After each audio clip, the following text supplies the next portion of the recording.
என்னப்பா பாஸ்போர்ட்டையே பார்த்துட்டு இருக்கு? இந்த பாஸ்போர்ட்டை பார்க்கறச்சே எனக்கு அப்படியே இந்தியாவே பார்க்குற மாதிரி இருக்கு. ரொம்பவே சுறுசுறுப்பா இருக்கிற மாதிரி இருக்கு.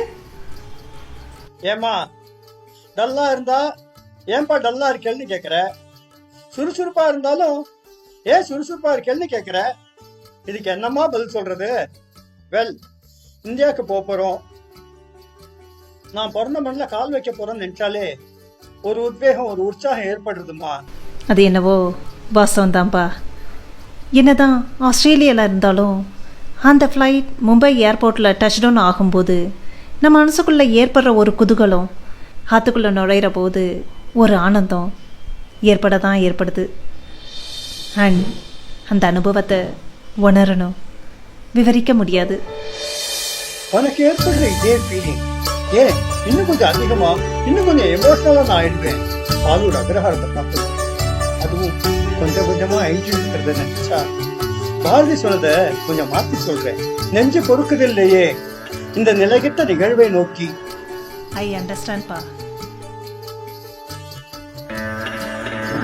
No, you will never understand. நீங்கள்லாம் அங்க பிறந்து வளராததுனால இதெல்லாம் சொன்னா உங்களுக்கு புரியாது. வர வர எனக்கு என்ன தோன்றதுன்னா, என்னோட சொந்த காலத்தை பேசாம அக்ரஹாரத்தையே கழிச்சுடலாம். சந்தானமும் இங்க இருக்கான், என்னோட பிசினஸ அவன் பார்த்துக்கிட்டோம்.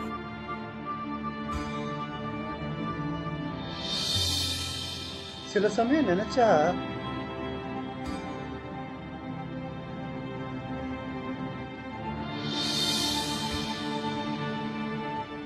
என்னப்பா என்னாச்சு?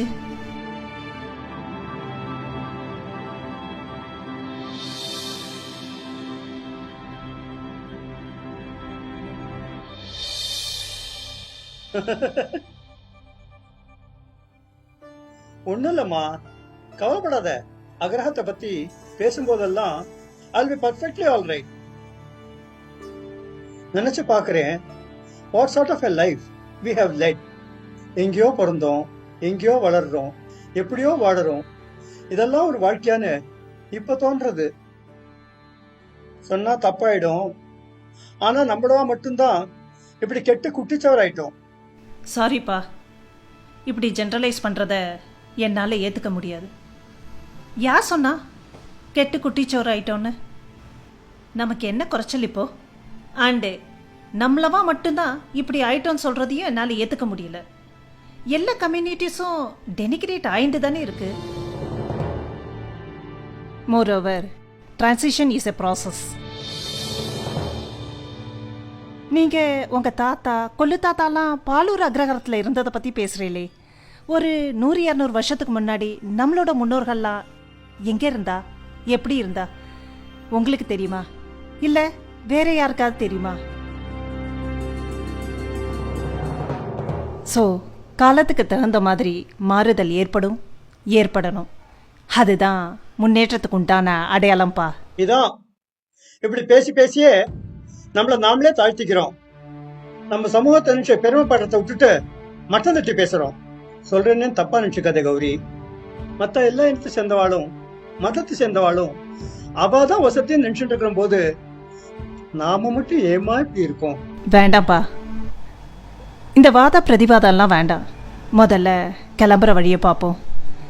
ஏதோ ஒரு ஆர்குமெண்ட்டுக்காக சொன்னேனே தவிர, even I am also fond of அக்ரஹாரம். இன்னும் சொல்லப்போனா இந்தியாவில் இருக்க போகிற நாட்களில் நான் அக்ரஹார வாழ்க்கை வாழ போகிறேன். அப்போ மடிசார் கட்டிக்க போறியா? மடிசார் மட்டும் அக்ரஹாரம் இல்லைப்பா, மடியும் ஆச்சாரமும் தான் அக்ரஹாரம். அந்த வாழ்க்கையை கடைப்பிடிக்க போகிறேன். கச்சட்டிலையும் விறகடுப்புலையும் சமைக்க போகிறேன். வெங்கல பாத்திரம், பீத்தளை பாத்திரம், பசும்பாலும் யூஸ் பண்ண போகிறேன். படுக்கிறதுக்கு பாய், படிக்கிறதுக்கு பக்தி புஸ்தங்கள், பார்க்கறதுக்கு டிவியோ படமோ இல்லை, புனித ஸ்தலங்கள். இப்படிப்பட்ட லைஃப் ஸ்டைலை நினச்சி பார்க்கும்போதே உடம்பெல்லாம் அப்படியே மெலிசில் இருக்குதில்ல. ஒவ்வொருத்தரும் ஒவ்வொருத்தரும் இப்படி நினச்சோன்னா ஒரு டிரான்ஸ்ஃபர்மேஷனை கொண்டு வர முடியலனாலும் ஒரு இம்பேக்டை நிச்சயம் ஏற்படுத்தலாம் இல்லையா?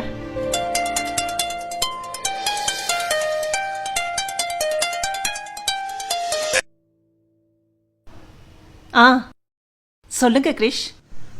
Gowri, I'm a bit tied up with work. கிளம்புறதுக்கு கொஞ்சம் டைம் ஆகும்னு நினைக்கிறேன். நீ ஒன்று பண்றியா?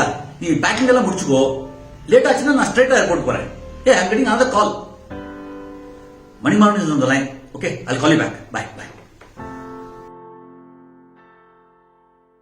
கிரிஷ் கிட்ட இந்த ஃபோன்பா லேட் ஆயிடுத்துன்னா டைரக்டா ஏர்போர்ட்டுக்கு வரேன்னு சொல்லிட்டார். அகரஹர வாழ்க்கை வாழணும்னு நினைக்கிறவ முதல்ல ஆம்படியாம் பேர் சொல்றத நிறுத்தணும். S, I agree. இந்தியா போனதுக்கப்புறம் மட்சாரும் கட்டிக்க போகிறேன், ரொம்ப மரியாதையாகவும் இருக்க போகிறேன். ஐ மீன் மடியும் ஆச்சாரமுமா இருக்க போகிறேன். அந்த 3 நாள் விலகி இருக்க போகிறேன். ஏன்னா அது ஓய்வுக்காகவும் தூய்மைக்காகவும் தெரிஞ்சுட்டேன். அப்பா ஆக்சுவலி இந்த பிசிஓடின்னு சொல்கிறாளே, அது வரத்துக்கு காரணமே தனிமைப்படுத்திக்காம ஓய்வு எடுக்காமல் இருக்கிறதால தான்.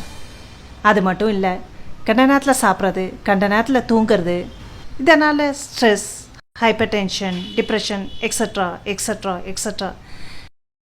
ஐ திங்க் அந்த காலத்தில் இதெல்லாம் யாரும் கேள்விப்படலன்னு நினைக்கிறேன். வாஸ்தவம்தாம்மா, நீ இந்தியா போகணும்னு சொன்னதுமே ரொம்பவே வித்தியாசமா பேசுற நீ. இல்லைப்பா, இதுதான் யதார்த்தம். இந்த யதார்த்தம் எல்லாருக்குமே தெரியும், ஆனால் யாரும் அதை ஃபாலோ பண்ணுறதில்ல. நம்ம முன்னோர்கள்லாம் முட்டாள் இல்லம்மா, எல்லாத்துக்குமே ஒரு காரண காரியம் இருந்ததுமா. அதை புரிஞ்சுக்காம அவ பழக்கத்தெல்லாம் கேலியும் கிண்டலுமா நம்ம பண்ணிட்டு இருக்கோம். அப்பெல்லாம் 10-12 குழந்தைகள் அவ பெத்துப்பா. அதுக்குண்டான ஆகிருதியும் திராணியும் அவள்கிட்ட இருந்தது. ஆனா இப்போ ஒரு குழந்தை பெத்துக்கிறதுக்கே யோசனை பண்றா. என்னப்பா இது ஆகிருதி, திராணி, கேள்விப்படாத வார்த்தையெல்லாம் யூஸ் பண்றேன். இந்த மாதிரி இன்னும் எவ்வளவோ வார்த்தைகள், இதெல்லாம் டிப்பிக்கல் அக்ரஹாரத்தோட வார்த்தைகள். என்னப்பா அந்த படத்தையே பார்த்துட்டு இருக்கேன். இல்லம்மா, வழி வழியா வந்துட்டு இருக்கிற நம்ம கோதண்டராமர் படம் சந்தானத்தோட புள்ள சாகுட்டு இருக்கு இல்லையா, அதான் நம்ம மனசை தேத்திக்கிறதுக்காக இந்த படத்தை வச்சிருக்கோம். தெரியும்பா, இந்த தடவை நாம் எடுத்துன்னு வந்துடுவோம். சாகரை நான் மீட் பண்ணி கன்வின்ஸ் பண்ணுறேன். நீங்கள் தானே மூத்தவர், நியாயமாக பார்த்தா அந்த படம் நம்மக்கிட்ட தானப்பா இருக்கணும். நான் என்ன சொல்லியிருந்தேன்? குழந்தை பெற்றுக்கிறத பற்றி. எப்போ கருவை கலைக்கணும் தீர்மானம் பண்ணுறாளோ அப்பவே உணர்ச்சியில கொல்றோம். ஒரு வம்சத்தை, ஒரு குலத்தை, ஒரு இனத்தையே அழிக்கிறோம். அது மட்டும் இல்ல, நம்ம மனசுலயும் ஒரு நெகட்டிவிட்டி செட் ஆயிடுறது. அதனால்தான் உழைச்சு முன்னேறலாங்கிறத விட அடுத்தவனை அழிச்சாதான் முன்னேறலாங்கிற நிலைமையில இருக்கும். வெல் செட்பா, வெல் செட். நான் ஒரு சில முடிவுகளை எடுத்திருக்கேன். அந்த காலத்து வாழ்க்கை முறையோட உயர்வை, உன்னதத்தை, புனிதத்தை உணர போறேன், உணர்த்த போறேன். ஒரு புது கௌரியா மாற போறேன். You will see a totally different Gauri in India.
வந்ததுலேருந்து மொபைலையே குறைஞ்சிட்டு இருக்கானே.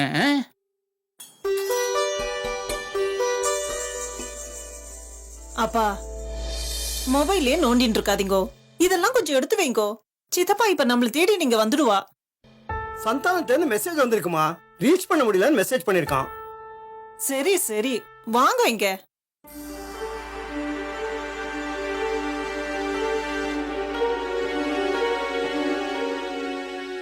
என்ன சிவராமா, எப்படி இருக்கிற? தேனி எல்லாம் சௌரியமா இருந்ததா? என்ன பார்த்து எத்தனை வருஷம் ஆச்சுடா? நீ என்ன ஒரு 4 வருஷம் இருக்குமா? ஏன் லலிதா, என் தவளை கொஞ்சம் வேணாம், இங்கேதான் இருக்கு.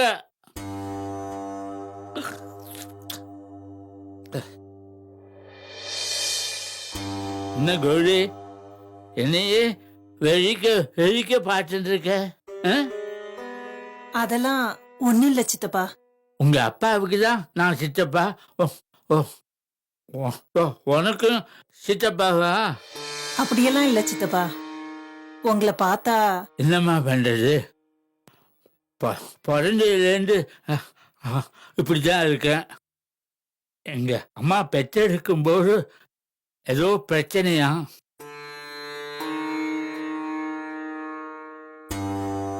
என் கூட பிறந்த நன்னா தான் பிறந்தான். எனக்கு தான் இப்படி ஆயிடுச்சு.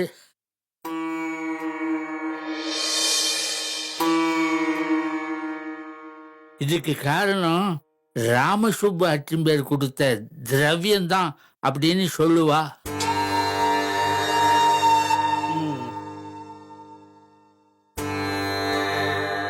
இது நடந்தது நடந்து போச்சு, இனிமே என்ன பண்ண முடியும்? நீங்கெல்லாம் சுத்தி சித்தி பண்ணிட்டு சீக்கிரமா வாங்க, எல்லாரும் சேர்ந்து ஒன்னா உட்காந்து சாப்பிடலாம். லல்லி லல்லி, என்ன அது லல்லி பள்ளின்னு கூப்பிட்டு அழகா லலிதான்னு கூப்பிடேன். அவன் கூட பிறந்தவ, அவளை நான் எப்படி கூப்பிட்டா உனக்கு என்ன சித்தப்பா? பேர் வைக்கிறது முழுசா பேரை சொல்லி கூப்பிடுறதுக்கு தான். அதுவும் இந்த காலத்துல என்னவோ பேரை வச்சுட்டு ஜிஜுலு புஜுலுன்னு கூப்பிடுறா. கேட்கறதுக்கே கருணை அடூரமா இருக்கு. என்ன நீங்க சீக்கிரமா வாங்க.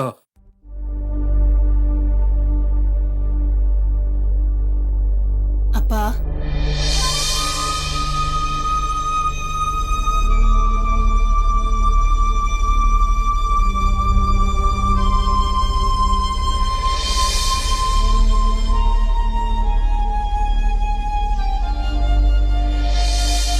பார்க்கவே பாவமா இருக்குப்பா.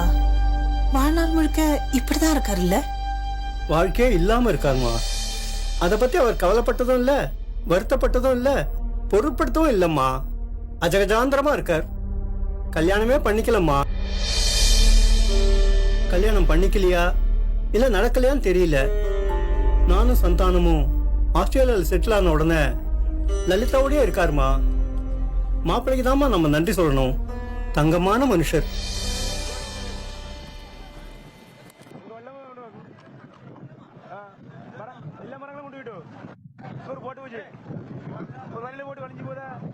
என்ன ரகுராமா, டிவியில சுனாமியே பார்த்துட்டு இருக்கேன்.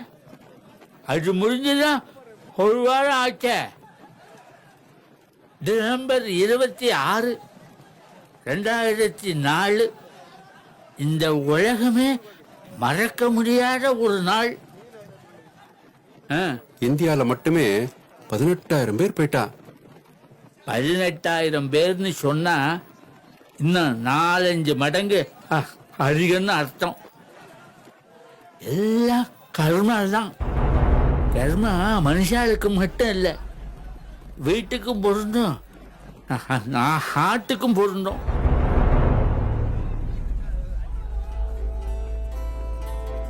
சரிம்மா, முதல்ல எல்லாத்தையும் எடுத்து வைப்போம்.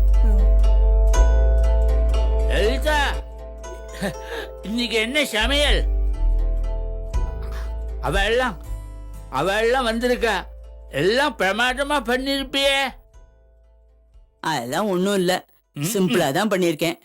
சின்ன வெங்காய சாம்பார், உருளைக்கிழங்கு ரோஸ்ட், கீரை மசியல், எண்ணெய் கத்திரிக்காய், சிவராமனுக்கு பிடிக்குமேனு பார்க்காப்பிட்டல, பைனாப்பிள் ரசம், வடை, அப்பளம், வடம். அப்புறம் கௌரிக்கு நார்த் இந்தியன் டிஷ்ஷஸ்னா பிடிக்கும் இல்லையா, அதான் ஆலு பராட்டாவும் பன்னீர் பட்டர் மசாலாவும் பண்ணியிருக்கேன். அப்புறம் வெள்ளரிக்காய் பச்சடி, கொஞ்சம் திதிப்பு பச்சடி வேணுமேனு மாங்காய் பச்சடி பண்ணியிருக்கேன். புளி இஞ்சி பண்ணியிருக்கேன். இவ்வளவுதான் இருக்கு, போரும் நினைக்கிறேன். என்ன சிரிப்பு? ரகுராம, கேட்டியா? இது சிம்பிள் சமையலாம். அதிபர் பெருசா சிரிச்சுட்டு இருந்தாரே, என்னாச்சு அத்த? அது போகட்டும், நீ வந்த உடனே கேட்கணும்னு நினைச்சேன். என்ன அதிசயமா மடிசால இருக்க? மடிசார்னாலே அதிசயமாயிடுதுல்ல? அதுக்குல்ல, உங்களை மாதிரி இருக்கிறவெல்லாம் ஜீன்ஸு, டிஷர்ட்டு, சுடிதார்ல தானே இருப்பேள். அது ஒண்ணும் இல்ல சித்தப்பா, ஆஸ்திரேலியால இருந்து கிளம்பும் போதே சொல்லிட்டா, இந்தியாவில் இருக்கிற வரைக்கும் மடிசாரோடையும் மடி ஆச்சாரத்தோடையும் தான் இருக்க போறாளாம். எதையோ மறந்துட்டா போல, எடுத்துன்னு வர போறான். சிவராம, நீ சொல்லு. அது மட்டும் இல்ல, பாலூர் அக்ரஹாரத்துக்கு போன உடனே விறகடுப்புல தான் சமையல், பாயில தான் படுக்க, படிக்க போறது புனித புஸ்தகம், பார்க்க போறது கோவில் குளம். என்னம்மா? ஆமாப்பா. அப்புறம் ருக்கு பாட்டி இப்ப எங்க இருக்கான்னு தேடி கண்டுபிடிக்க போறேன்.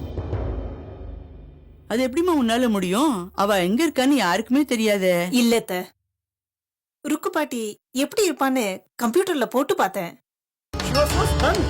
இந்த ஃபேஸ் ரொம்ப ஃபெமிலியரா இருக்கு, நிச்சயமா எங்கேயோ பார்த்திருக்கேன் அப்படிங்கிறா. உங்க குடும்பமே சின்ன அபிநவம் போனதுக்கு அந்த ருக்கு பாட்டி தான் காரணம்னு சொல்வா இல்லையா?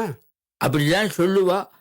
வெங்கட்டு சித்தப்பா போறதுக்கு அப்புறம் சித்தி கொஞ்ச நாள் பாலூர்ல தான் இருந்ததா சொல்லுவா.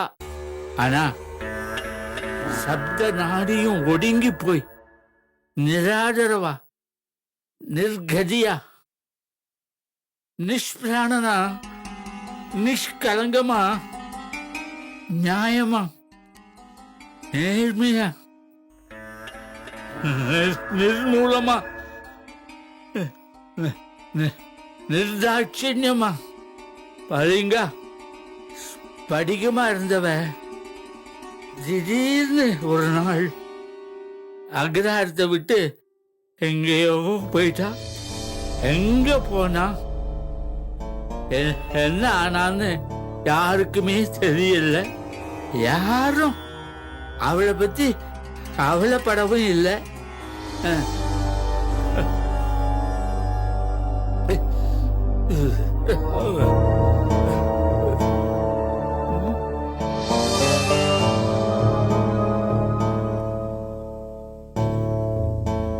சித்தப்பா, இல்ல, கரெக்ட் சித்தப்பா.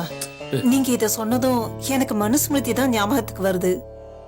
எத்திர நாரியஸ்ய பூஜ்யந்தோ தத்ர ரமந்தே தேவதாக, எத்திர இதாஸ்து நா பூஜ்யந்தே சர்வாஸ்தத்ர அபலாத்கிராயாக. எங்கு பெண்கள் பூஜிக்கப்படுகின்றார்களோ அங்கு தேவர்கள் மகிழ்கின்றார்கள். எங்கு பூஜிக்கப்படவில்லையோ அங்கு நற்காரியங்கள் பயனற்று போகின்றன. இதுதான் நீ சொன்ன மனுஸ்மிருதியினுடைய சாராம்சம். அம்மா, உனக்கு மனுஸ்மிருதி எல்லாம் தெரியுமா? சித்தப்பா, எனக்கு மனுஸ்மிருதியும் தெரியும், மாடர்னா இருக்கவும் தெரியும். வெல், ருக்கு பாட்டியை தேடி கண்டுபிடிக்க போறேன். என்னால முடியும் சித்தப்பா. அவளை பார்த்து பேசணும், நிறைய விஷயங்கள் தெரிஞ்சுக்கணும். இதெல்லாம் கண்டுபிடிக்க தெரிஞ்சுட்டு என்ன பண்ண போறமா நீ? அத கண்டுபிடிச்சதுக்கு அப்புறம் சொல்றேன். ஹலோ, விஸ்வநாதன் சாரா? நான் சிவராமன் பேசுறேன். வரதராஜன் தான் உங்க நம்பர் கொடுத்தான். ஆமா, நீங்க பாலூர்ல தான் இருக்கலா? எனக்கு பூர்வீகம் பாலூர் தான். நாளை காலம்புற நானும் என் பொண்ணு கௌரியும் கிளம்பி அங்க வரதா இருக்கோம். ஒரு 10 நாள் அங்கே ஸ்டே பண்ண போகிறோம். ஆமாம், உங்களோட ஒத்தாசை எங்களுக்கு தேவைப்படுறது. ஆ ஆ தேங்க்யூ ஸோ மச். தேங்க்யூ. நேரம் வந்து மீட் பண்ணலாம். ஓகே. ஏண்டா சிவராமா, என்னது நாளைக்கே கிளம்புறேளா? நீ வேற, அவ வந்தது அதுக்காக தான். அக்ரஹாரத்து மேல திடீர்னு அவளுக்கு அவ்வளோ மோகம். ஏன்னு எனக்கே தெரியல. கொஞ்ச நாளாவே என் மனசுல ஏதோ ஓடின்னு இருக்கு. பாலூர் அக்ரஹாரம் என்ன பிடிச்சி இழுக்கிற மாதிரி. இல்லனா இந்த மாதிரி மடிசாரெல்லாம் கட்டின்னு வந்திருப்பேனா? பல புதிர்களை நான் தீர்த்து வைக்க போறேன்னு என் உள் மனசு சொல்றது. ஆனா ஒண்ணு, இந்த மனுஷன் உனக்கு பாந்தமா இருக்கு, பார்க்கறதுக்கும் லட்சணமா இருக்க. என்ன சித்தப்பா, நீங்களும் எங்க கூட பாலூருக்கு வரையலா? வரணும்னு தான் மனுஷன் ஆசைப்படுறது. ஆனா உடம்பு இடம் கொடுக்க மாட்டேங்கிறத. நீ பாலூர்லேருந்து நிறைய ஃபோட்டோ, இந்த வீடியோ இதெல்லாம் எடுத்துன்னு வா. முக்கியமா அக்ரஹாரத்தை எடுத்துன்னு வா. நாங்க இருந்த போது அக்ரஹாரம் அக்ரஹாரமா இருந்தது. இப்போ வேற விதமா இருக்கும். அப்புறம் மகாபிரிவா வந்திருந்த போது அவ முகாம் போட்டிருந்த வீடு ஒண்ணு இருக்கு, ஞாபகமா? அதை எடுத்துட்டு வா. இன்னைக்குதான் வந்திருக்கேள், காலைல வெந்நீரை கொட்டிண்டா மாதிரி நாளைக்கே கிளம்பணுங்கிறல. நீ வேற, அவ இன்னைக்கு சாயந்தரமே கிளம்பணும்னு சொன்னா. நான் தான் நாளைக்கு காலம்பரை கிளம்பணும்னு தீர்மானமா சொல்லிட்டேன். டைரக்டா பாலூருக்கு ஃபிளைட் இல்ல, இருந்திருந்தா நேரா அங்கேயே போய் லேண்ட் ஆயிருப்பேன். அத்த, எப்படியும் 1 மாசம் நான் இங்கதான் இருக்க போறேன்.